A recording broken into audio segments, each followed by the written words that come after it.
The Whitmore family reunion had always been Juliet's personal gauntlet.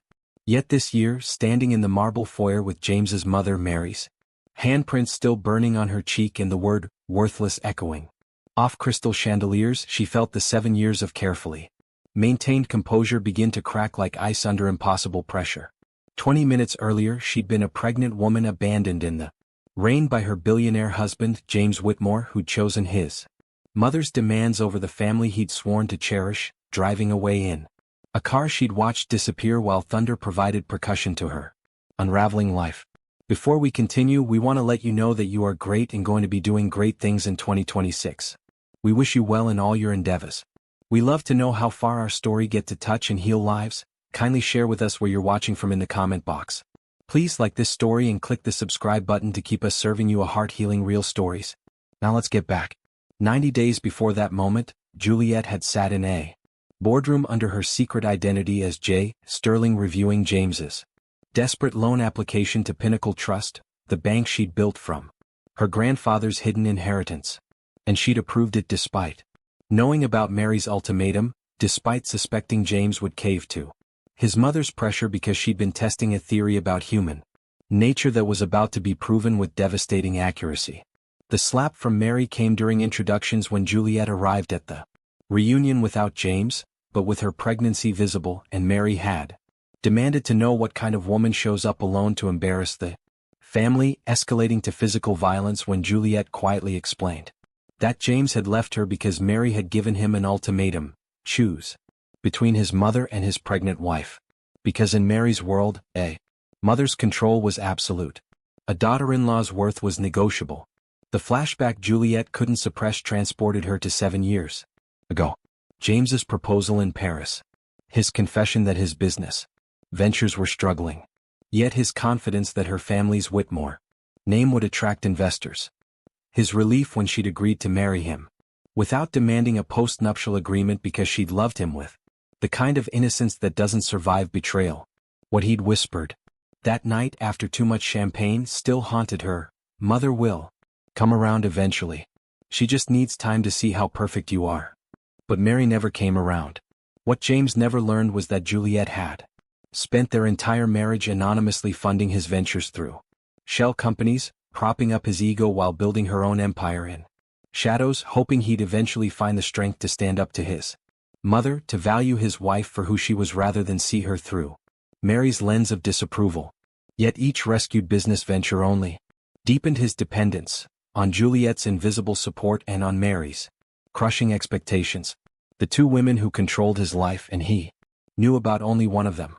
Now, with Mary's slap still stinging and 30 family members watching, with expressions ranging from shock and fear to pity, Juliet faced the moment she'd been unconsciously preparing for since purchasing Pinnacle Trust, the decision to either maintain her disguise or unleash the full truth of her identity in a way that would shatter not just James but every Whitmore who'd treated her like an interloper Mary had graciously tolerated. Through the reunion's main doorway she could see James arriving alone, his face haggard, registering shock at finding Juliet present. Yet what he couldn't see was the folder Juliet held behind her back: loan documents from Pinnacle Trust signed by J. Sterling with conditions James had agreed to without reading the fine print. Conditions that gave the bank controlling interest in his last remaining asset if he violated the morality clause he'd never noticed. Conditions that Mary, in all her machinations, never knew existed. Would the woman they'd called worthless reveal herself as the secret trillionaire who controlled James's financial lifeline? And would the revenge she'd architected with surgical precision destroy them both completely or transform them into people capable of genuine remorse? Could a pregnant wife abandoned in the rain find justice without becoming the very thing she despised?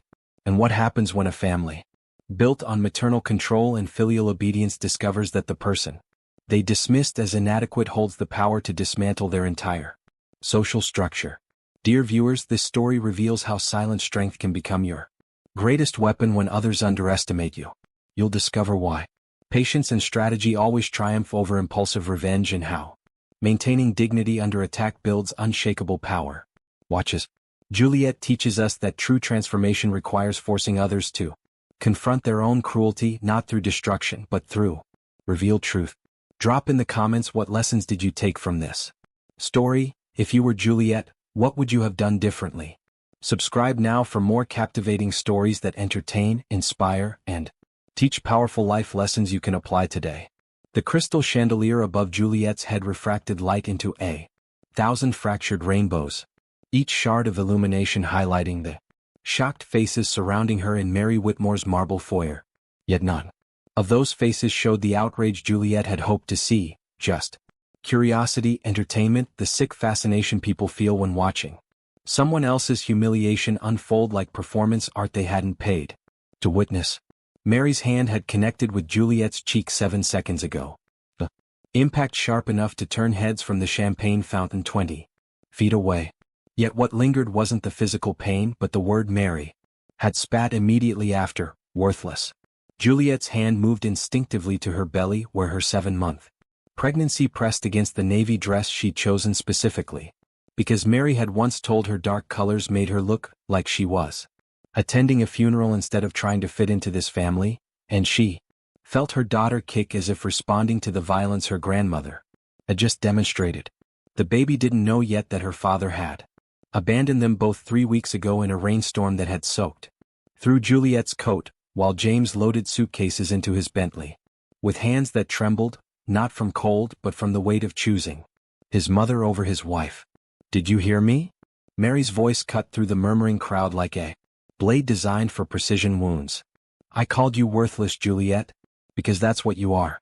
A woman who couldn't even keep my son committed to his marriage, showing up at a family function after you drove him away with your inadequacies. Did you think we wouldn't hear about James leaving? Did you imagine we'd pretend you were ever good enough for this family?" Juliet's fingers tightened on the folder she held behind her back, the manila edge pressing into her palm hard enough to leave marks, yet not hard enough to distract from the choice crystallizing in her mind with the clarity that comes from reaching a point where dignity and destruction stand equally available. She could speak now, reveal everything, unleash the truth that would shatter this family's understanding of power and worth. Or she could wait, let the humiliation compound, ensure that when revelation came it would carry the full weight of their cruelty amplified by their continued assault. Through the main doorway James appeared, his tie loosened, his face carrying the exhausted expression of a man who hadn't slept in weeks. No confident swagger, no polished performance, just a broken son who'd made a choice he was drowning in. His eyes found Juliet's immediately, and she saw something she'd never seen before, not shame exactly but the beginning of understanding that he'd destroyed something irreplaceable for someone who would never be satisfied. James's face cycled through emotions faster than Juliet could catalog them: shock at finding her present, fear at what his mother might do, calculation about how to navigate between the two women who defined his existence, and finally, most devastating, a flicker of something that looked like regret, except regret required the courage to admit you were wrong, and James had never demonstrated that particular strength. His eyes met Juliet's across 30 feet of marble floor and assembled relatives, and Juliet saw him register the red mark on her cheek, saw comprehension begin to dawn that his mother had struck his pregnant wife, yet he remained frozen in the doorway, paralyzed by the same weakness that had driven him into the rain 3 weeks ago. "Juliet." James's voice emerged hoarse, stripped of the false confidence he usually wore like armor. I didn't expect you to attend. Given everything." "Given everything?" Juliet's voice emerged steadier than she'd anticipated, each word measured and precise, carrying to every corner of the room despite her refusal to raise volume. "You mean given that you abandoned your pregnant wife in a rainstorm because your mother gave you an ultimatum? Or given that you chose a woman who's controlled every aspect of your life over building a family of your own?" The silence that followed was absolute. Even the string quartet in the adjacent ballroom seemed to pause, as if the musicians sensed that something beyond their scheduled performance was unfolding. Juliet watched James's expression fracture, watched Mary's face shift from righteous anger to something more calculated, the look of a woman realizing her prey might have teeth. "How dare you?" Mary began, but Juliet cut her off with the precision of a surgeon's blade. "I approved your son's loan application." Juliet spoke directly to Mary. Now, her voice conversational despite the 30 witnesses and the Moments wait. 3 weeks ago. Pinnacle Trust. The $50 million line of credit James desperately needed after his last venture collapsed. I was the one who reviewed his application, assessed his assets, evaluated his character, and decided he deserved one final chance. Mary's face went pale, actually drained of color like a person watching their carefully constructed world begin to tilt. James's expression shifted from confusion to horror because Juliet had just revealed knowledge she shouldn't possess. Loan applications were confidential. Bank decisions were anonymous. The only person who could know those details was someone working at Pinnacle Trust. Yet both of them thought they knew that Juliet had been unemployed for 7 years, playing housewife while James built his empire under Mary's watchful guidance. That's impossible. James's voice cracked on the second word. You don't work at Pinnacle Trust. You don't work anywhere. Mother said. Mother said. Juliet's laugh was sharp enough to draw blood. How many of your decisions start with those 2 words, James? How many years of our marriage were dictated by what Mother said? Juliet pulled the folder from behind her back and held it up. The Pinnacle Trust logo visible on the cover. The signature line on the first page showing clearly even from across the room. J. Sterling, President and sole owner. You're right, Juliet said softly, each word a detonation disguised as conversation. I don't work at Pinnacle Trust. I own it. The folder hit the marble floor with a sound that shouldn't have been audible over 30 people's simultaneous intake of breath. Yet Juliet heard it clearly. Heard the pages scatter slightly. Heard the loan documents with James's signature slide across polished stone toward his Italian leather shoes Juliet now realized Mary had probably selected for him. Heard the physical manifestation of 7 years of secrets finally demanding acknowledgement. Mary's hand, which had been raised as if preparing to strike again, froze midair like a statue commemorating control interrupted. Yet what stopped her wasn't conscience but calculation, the mathematics of Juliet's claim refusing to reconcile with the reality Mary had constructed, where her daughter-in-law represented an obstacle to be removed rather than power to be reckoned with. That's absurd. Mary's voice carried less conviction than her words. Suggested, the first crack in 7 years of absolute certainty. James told me you came from money that disappeared, that your family lost everything before you married him, that he saved you from poverty. Is that what you told her, James? Juliet's question sliced through Mary's sentence with surgical precision, each word sharp enough to draw blood without requiring volume. Or is that what she told you to tell people? Did you save me from poverty, from irrelevance, from the desperate need to attach myself to a man whose business ventures fail so consistently that he's declared bankruptcy twice in 7 years? The number surprised even Mary. Juliet saw it register on the older woman's face, saw her realize that she hadn't known everything about her son's finances, that there were failures he'd hidden even from his mother's omniscient gaze. And Juliet saw James realize that she'd been tracking his failures with the kind of detailed attention he'd assumed she was incapable of. Yet what neither of them understood was that Juliet hadn't just been tracking his failures but funding his recoveries, propping up his ego with anonymous investments while building her own empire in the shadows their arrogance created. Juliet's hand returned to her belly, feeling her daughter kick again, stronger this time, as if the baby sensed her mother's transformation from performed weakness to revealed strength, and the movement grounded Juliet in the present moment, even as memories threatened to pull her into the past. She'd been 23 when her grandfather had called her to his hospital bed, his voice weakened by the cancer that would kill him within days, yet his mind sharp enough to recognize that Juliet possessed something her parents and siblings lacked, the capacity to build rather than merely inherit. Your grandmother's maiden name was Sterling, he'd whispered, his papery hand gripping Juliet's with surprising strength. I established a trust under that name 30 years ago before your father could squander. Like he squandered everything else. It's yours now, 12 million in carefully selected assets. But Juliet, listen to me carefully. Never let anyone know your true worth until you're certain they value you beyond your money. She'd honored his warning throughout her relationship with James, watching him fall in love with the Whitmore name while never suspecting that the name came with nothing but debts her parents had accumulated through decades of living beyond their means. The irony had been almost beautiful. James pursuing her for wealth that didn't exist, Mary. Approving the match for social connections that were hollow, both. Dismissing her actual capabilities, the ones that had transformed her. Grandfather's $12 million into something far more substantial. Pinnacle Trust's acquisition closed 6 months ago, Juliet continued. Her voice steady despite the trembling she felt in her core, despite the 7 years of performed submission that had trained her body to shrink. Even as her mind expanded.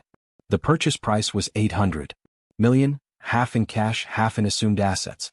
The seller wanted to retire. I wanted a platform. The numbers hung in the air like accusations, each digit representing hours Juliet had spent analyzing markets while James slept beside her, believing himself the breadwinner. Nights she'd taken calls from Hong Kong investors while he was at dinners Mary orchestrated. Mornings she'd reviewed acquisition proposals while preparing breakfast James never thanked her for making because Mary had taught him that a wife's service was expected, not appreciated. Mary's face had progressed from confusion to something approaching horror. Yet what horrified her wasn't the revelation of Juliet's wealth, but the dawning understanding that she'd systematically underestimated and dismissed a woman who now held more power than Mary had accumulated in 60 years of social manipulation. The loan I approved for James came with conditions. Juliet bet. Slowly, her pregnancy making the movement awkward yet determined, and retrieved a page from the scattered documents, holding it up so the assembled crowd could see the highlighted section, even if they couldn't read the specific text. Section 14, subsection C, the morality clause. It states that if the borrower engages in conduct detrimental to family obligations, specifically including but not limited to abandonment of spouse or children, the lending institution assumes controlling interest in all collateral assets.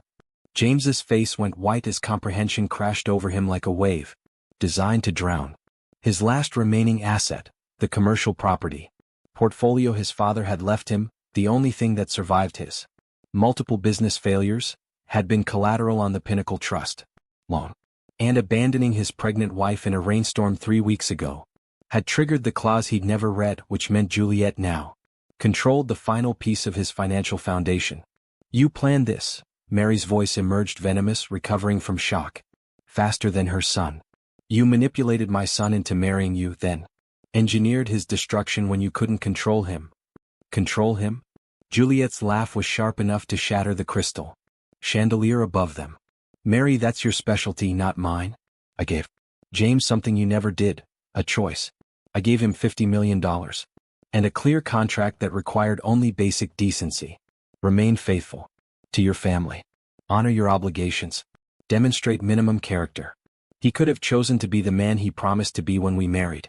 He could have read the contract carefully. He could have valued our marriage more than your approval. Juliet turned her full attention to James now, and her voice softened into something more devastating than anger, pity. Every step of your destruction, James, you walked yourself. But you didn't walk alone, did you? You had your mother's hand guiding you, her voice in your ear, her approval dangling just out of reach like a carrot designed to keep you running in circles. Tell me, was it worth it? Trading your wife and child for the promise that maybe, someday, mother might finally be satisfied with you? The distinction mattered. Juliet needed them both to understand that she hadn't forced James's abandonment, but merely created consequences for choices he'd made freely, or as freely as a man in Mary's grip could make any choice. Yet even as she spoke the words, she wondered whether the line between revealing someone's character and manipulating them into revealing it was as clear as she wanted to believe. Juliet, please? James's voice cracked like breaking glass. Mother said you were dragging me down, that the pregnancy was a trap, that I'd never achieve my potential if I stayed tied to someone from a failed family. She said. Juliet's interruption carried steel. She'd spent 7 years concealing beneath performed softness. Do you hear yourself, James? Do you understand that you just blamed your mother for abandoning your pregnant wife? That you're standing here 7 months after your daughter's conception, still citing what mother said, instead of taking responsibility for what you did? The flashback came unbidden. 3 weeks ago, standing in the rain outside their penthouse, water soaking through her coat while James loaded suitcases with movements that looked rehearsed, mechanical, as if He'd practiced this departure in his mind until the execution became inevitable. "I can't do this anymore," he'd said, not meeting her eyes. "Mother needs me. The business needs restructuring. You and the baby will be fine. Your family will help you." "James," she'd whispered, rain and tears mixing on her face. "Your mother is using you. She doesn't need you, she needs to control you. There's a difference." He'd flinched at that, actually recoiled as if she'd struck him. "You don't understand our relationship. Mother sacrificed everything for me. After father died. I owe her." "You owe her your entire life? Your marriage? Your child?" Juliet had grabbed his arm, desperate now. "James, she's making you choose because she knows if you build a family of your own, you won't need her approval anymore. Can't you see that?" But he'd pulled away, climbed into the Bentley and driven into the storm, leaving Juliet standing in the rain with the weight of their unborn daughter and the ruins of 7 years of love crushed under Mary's heel. The rain that night, Juliet spoke directly to James now, her voice carrying across Mary's marble foyer to reach the man who'd once promised to love her through every storm. "Do you remember what you said to me? Your exact words before you drove away." James's face went carefully blank, but Juliet saw recognition flicker in his eyes because some words, once spoken, become permanent. "You said, Mother was right about you. You're too weak to be a Whitmore. Our child deserves better than a mother who can't even keep her own family together. You threw my family's financial collapse in my face while standing in the rain, leaving your pregnant wife because your mother told you I wasn't good enough." Mary's face flickered, just for a moment, with something that might have been shame if she were capable of such an emotion. But it passed quickly, replaced by the armor of righteous certainty she'd worn for so long it had fused with her skin. "I was protecting my son," Mary said, her voice regaining its imperious. "You were dragging him down with your neediness, your emotional manipulation, your my what, Mary? My empire?" Juliet's interruption landed like a physical blow. "My $800 million acquisition?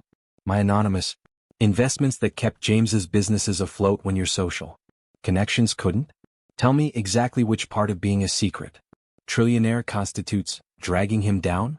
The assembled witnesses shifted uncomfortably, some moving toward exits, as if proximity to this confrontation might somehow implicate them in Mary's unraveling control, others leaning forward with the fascination humans feel when watching a long-established order collapse with engineering precision. "You want to know the truth about your son's success?"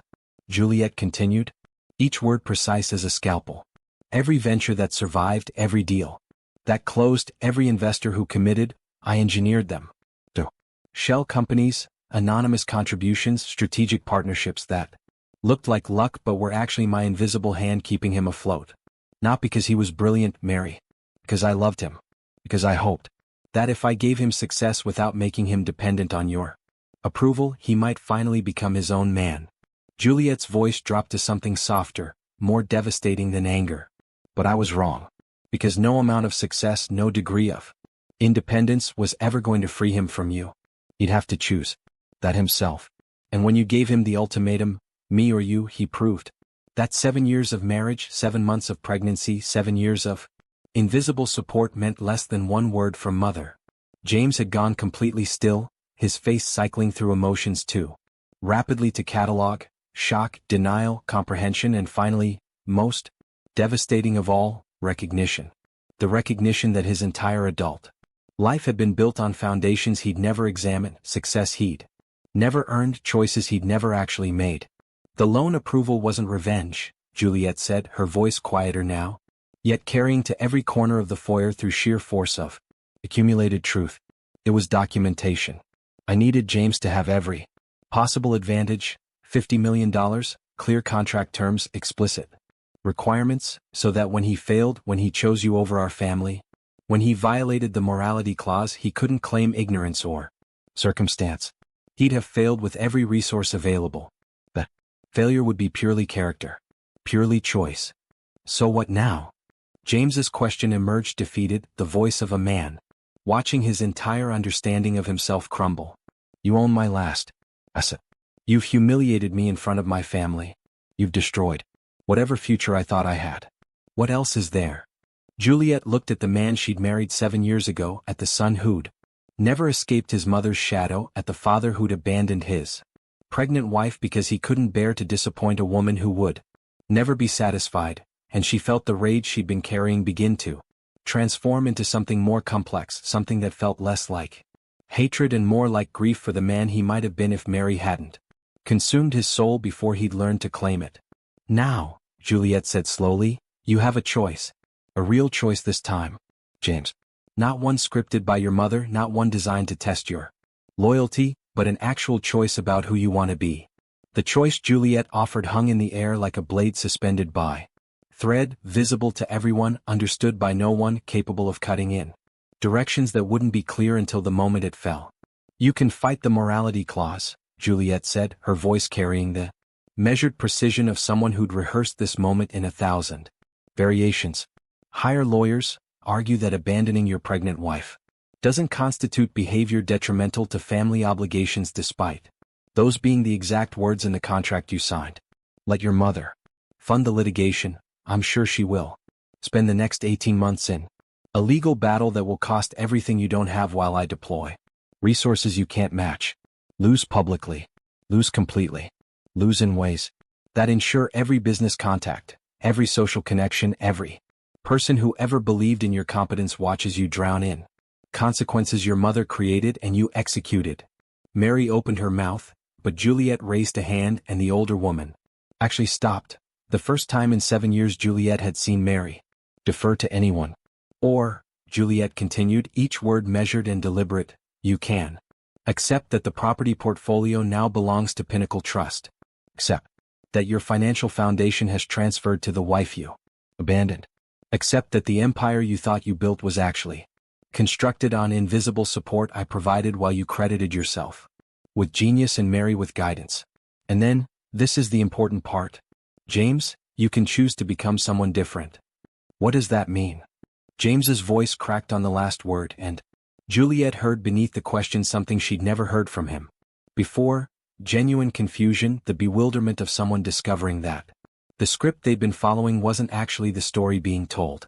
It means you stop letting your mother make your decisions, Juliet said, her voice gentle but unyielding. It means you attend therapy, real therapy, not the life coaching sessions Mary approves of. It means you do the uncomfortable work of understanding how you became a 40-year-old man who still needs mommy's permission to live his own life. It means you make amends not through words but through demonstrated change over years. It means you become an actual father to our daughter rather than another child for her to raise while you remain Mary's perpetual son. She pulled another document from her purse. Not a contract this time, but a single page, handwritten, dated 3 weeks ago when she'd stood in the rain watching him drive away. I wrote this the night you left, Juliet said, holding the page up. It's not terms for returning my property. It's not conditions for reconciliation. It's a mirror, James. Everything you've done, everything you've chosen, everything you've valued, reflected back with enough precision that you can't look away. James's hand reached for the page, but Juliet pulled it back. But before you read this, Juliet said, her voice dropping to conversational volume that somehow commanded more attention than shouting could achieve, I need you to understand something about the choice I'm offering. It's not a choice between financial ruin and financial recovery. Money is already decided. The property is mine. The terms are enforceable. That ship has sailed. The choice is between remaining the person you've been, someone who performs independence while drowning in maternal control, someone who blames circumstances for choices you made, someone who believes love is something you deserve rather than something you earn, or becoming someone capable of genuine autonomy. She paused, letting the weight of the choice settle, watching James's face cycle through emotions faster than he could process them. If you choose transformation, Juliet continued, it starts with accountability, real accountability, not the performed apology your mother will script for you. It continues with action, attending therapy, making amends through demonstrated change over years, becoming an actual father to our daughter rather than another person she'll need therapy to process. And it ends, or maybe it never ends, maybe that's the point, with you building a life based on genuine character rather than maternal approval. James, don't listen to her, Mary's voice cut through, sharp with Desperation. She's manipulating you. This is exactly what I warned you about. She's trying to separate you from your family. Am I? Juliet turned to Mary now, and her voice carried something more devastating than anger, pity. Mary, I'm offering your son the chance to have a relationship with his daughter. I'm offering him the opportunity to build a life based on his own choices rather than your control. You genuinely loved him, you'd want that for him. The fact that you're fighting it tells us both exactly what you value more, his happiness or your authority. Mary's face contorted with rage and something else, fear.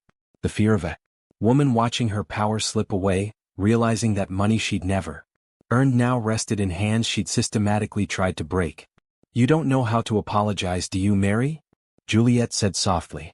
You've spent so many years being right, being in charge, being the authority that you've forgotten how to be wrong, how to be vulnerable, how to admit that maybe, just maybe, you destroyed your son's marriage. Because you couldn't bear to not be the most important woman in his life. The truth of it settled on the room like physical weight, and Juliet realized she wasn't just offering James a choice but demonstrating to everyone present what accountability looked like when wielded with precision rather than performed with theatricality. So here's my offer, Juliet said, addressing not just James now but the entire room. James, you can read this letter. You can engage with its contents honestly. You can choose to do the uncomfortable work of becoming someone different. Or you can return to your mother's house. Let her tell you this was all my fault, spend the rest of your life performing innocence to anyone who will listen. Both choices are available, but only one offers the possibility of knowing your daughter. Only one offers the chance to build something real. And only one requires you to be brave enough to disappoint your mother before you can be whole. She held out the letter, hand steady despite the trembling she felt throughout her body, despite her daughter's kicks that seemed to say, hurry, decide, move forward, despite 7 years of accumulated grief, demanding acknowledgement. James looked at the letter, then at his mother, then back at Juliet. And in that moment of hesitation, Juliet saw the entire future branch into two paths, one where he remained Mary's son forever and one where he might finally become his own man. When you read this, Juliet spoke one final time, you'll understand that I'm not the person you married. Or maybe I am, but I'm no longer hiding who that person is. I'm not weak, James. I'm not a burden. Not the failed family name or the woman who needed saving. I'm the person who rebuilt a fortune while you squandered yours. The person who owns the bank that could destroy or develop you. The person carrying your daughter who will know someday exactly what choice her father made. In this moment, James took the letter, his hands shaking, the first visible crack in the composure he'd maintained. Mary made a sound, something between a gasp and a protest, but for once her son didn't turn to her for guidance. The words Juliet had written that night in the rain were simple, absent of manipulation or strategy, just truth crystallized when grief was too fresh to obscure. You broke my heart, but breaking hearts is easy. Anyone can abandon. The question is whether you're capable of the harder work, breaking free from the woman who's controlled you for 40 years and building yourself into someone worthy of being a father. Our daughter deserves a dad who chose her over his mother's approval. I deserve a co-parent who did the work of becoming autonomous. And you deserve the opportunity to finally discover who you are when you're not performing for an audience of one. Take it or don't, but know that this is your only chance to be someone our daughter admires rather than someone she has to forgive for being too weak to claim his own life. James read it once, twice, his face transforming as comprehension replaced confusion as the weight of genuine choice, real choice, not Mary's illusion of choice, settled onto shoulders that had never carried anything heavier than his mother's expectations. I don't know if I can, he whispered finally, the words barely audible. I don't know how to be what you're describing. I've never, Mother. Always. That's the first honest thing you've said all night, Juliet replied, and her voice carried something that wasn't quite forgiveness but might someday become its foundation. Start there. The spring sunshine filtered through the floor-to-ceiling windows of Juliet's corner office at Pinnacle Trust, illuminating the photographs arranged carefully on her mahogany desk. Images that told a story of transformation more eloquent than any corporate report could capture. The largest frame held her daughter, Emma, now 11 months old, her dark eyes reflecting the same determination Juliet saw in her own mirror. Each morning, yet softened by an innocence Juliet was determined to protect while teaching strength. Beside Emma's photo sat a smaller frame containing an image that still surprised visitors who knew the backstory: Juliet and James standing on opposite sides of Emma's crib, neither touching yet both present there. Faces carrying the exhausted relief of parents who'd survived their daughter's first fever together. The photograph didn't represent reconciliation. Juliet had been clear about that boundary from the beginning. Yet it documented something more valuable than romantic reunion, two people learning to co-parent with honesty their marriage had never possessed. James's transformation hadn't been the dramatic conversion Juliet's anger had initially demanded. Yet it had been real in ways that mattered more than performance. The therapy sessions he'd committed to, first weekly, now monthly, had stripped away the performed confidence that masked genuine insecurity, revealing a man who'd spent 40 years terrified of disappointing his mother, yet never willing to do the extraordinary work of disappointing her on purpose.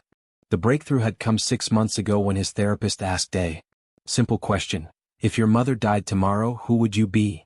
James had sat in silence for 40 minutes, unable to answer. Finally, understanding that he'd never developed an identity separate from Mary's expectations, that revelation had been more devastating than losing his property portfolio. He'd sold his remaining personal possessions to fund a modest apartment, crucially one his mother had never visited, never approved, never even knew the address of. He'd taken a middle management position at a company that valued steady competence over flashy innovation, and showed up every Tuesday and Thursday evening to read to Emma with patient attention that had nothing to do with performing good fatherhood, and everything to do with actually being present. The property portfolio that had transferred to Pinnacle Trust when James violated the morality clause remained Juliet's. Yet she'd done something with it that had surprised even herself: converted 3 of the commercial buildings into affordable housing developments, partnering with non-profit organizations serving families torn apart by toxic family dynamics. The irony wasn't lost on Juliet. The assets she'd claimed through James's abandonment now served others escaping similar patterns of control, transforming his failure into someone else's freedom. Mary's transformation had been complicated. The matriarch of the Whitmore family had not attended therapy, had not written apologetic letters, had not acknowledged her role in destroying her son's marriage. Instead, she'd done something more predictable. She'd declared Juliet and James both dead to her, rewritten family history to position herself as the victim of their cruelty, and retreated into a social circle that validated her version of events. Yet 6 months ago something had shifted. Emma's first birthday invitation had been sent to Mary's address, not because Juliet expected her to attend, but because their daughter deserved to know that the door had been left open, even if her grandmother chose not to walk through. Mary had appeared at the party for exactly 7 minutes. She'd held Emma once, stiffly, like a woman who'd forgotten how to be gentle. She'd looked at James, really looked at him, and seen something that made her face crumple just slightly. Her son, smiling, genuinely at peace in a way he'd never been under her roof. She'd left without speaking to Juliet, but she'd sent a gift the next day, a small trust fund for Emma, established in the child's name with no strings attached, no conditions requiring Mary's involvement. It wasn't an apology, but it was acknowledgement that Emma existed, that she mattered, that maybe some things were more important than Mary's need for control. The Whitmore family reunions continued, but James no longer attended. The performance of status had lost its appeal once he'd discovered what it cost to maintain it. Some family members had reached out privately, curious about the man who'd chosen his daughter over his dynasty. Others had vanished into Mary's orbit, unable to function without the hierarchies that had defined them. Juliet's secret trillionaire status was no longer secret. The business press had discovered her identity within weeks of the reunion, leading to profiles in Forbes and Fortune that attempted to capture how a woman had built an $800 million empire while playing housewife to a man who never noticed. The attention had been uncomfortable yet useful, opening doors to other people trapped in similar dynamics, not just women with controlling mothers-in-law, but anyone who'd learned to survive by making themselves small in someone else's shadow. The rain still came to the city regularly, yet Juliet had made peace with storms. She'd installed a reading nook by her apartment's largest window, a place where she'd sit with Emma during thunderstorms reading stories about brave people who'd faced impossible odds and emerged transformed. She wanted her daughter to understand that strength wasn't about never breaking, it was about choosing how to rebuild yourself when breaking became inevitable. And that sometimes the bravest thing you could do was disappoint the people who expected your obedience. James had asked once if reconciliation might be possible, if the work he was doing, the person he was becoming, might earn him a second chance at the marriage he'd destroyed. Juliet's answer had been gentle but absolute. Some things, once broken, transform into something new rather than returning to what they were. They would be co-parents who respected each other, former spouses who'd learned from their failures, two people who'd loved each other badly yet were learning to care for each other well, but they would not be married again, would not pretend that transformation erased history or that change negated consequence. I understand, he'd said, and for the first time in their relationship, she believed he actually did. I spent 7 years trying to please two women who wanted opposite things from me. I should have chosen you. Should have been brave enough to choose us. But I wasn't. And now the best I can do is be brave enough to let you go while being present for our daughter. The choice Juliet had offered James that night in Mary's foyer, transformation or destruction, had revealed something she hadn't fully understood when extending it. The choice had been as much for her as for him. She'd needed to decide whether she wanted to be the kind of person who wielded power through punishment or through possibility, whether her strength would manifest as vengeance or as something more complicated and more difficult, the willingness to hold people accountable while remaining open to their capacity for change. On her desk, beside the photographs and beneath the window's streaming light, sat the folder from that night, the loan documents, the morality clause, the evidence of everything that had shattered and everything that had been rebuilt from the pieces. Juliet kept it not as trophy but as reminder. Power without wisdom is just another form of violence, and wisdom without power is just another form of silence. Her assistant's voice came through the intercom announcing her to a clock appointment. A young man whose wife had left him because his mother had made their marriage impossible, who discovered he possessed skills and assets he'd been trained to dismiss because family loyalty meant accepting maternal control as natural, inevitable, loving. Juliet had been meeting with people like him for months now, not offering money but offering something more valuable, the roadmap she'd created, the mistakes she'd learned from, the recognition that their stories didn't have to end with abandonment or capitulation but could transform into something they'd never imagined possible. Send him in, Juliet said, her hand moving instinctively to Emma's photograph, drawing strength from her daughter's image the way she once would have drawn strength from rage. The man who entered, Michael, recently separated, recently awakened to patterns he'd accepted as love, recently beginning to understand that obligation and affection weren't the same thing, looked exactly like James had looked 18 months ago, uncertain yet determined, broken, yet beginning to understand that breaking could be the first step toward becoming whole.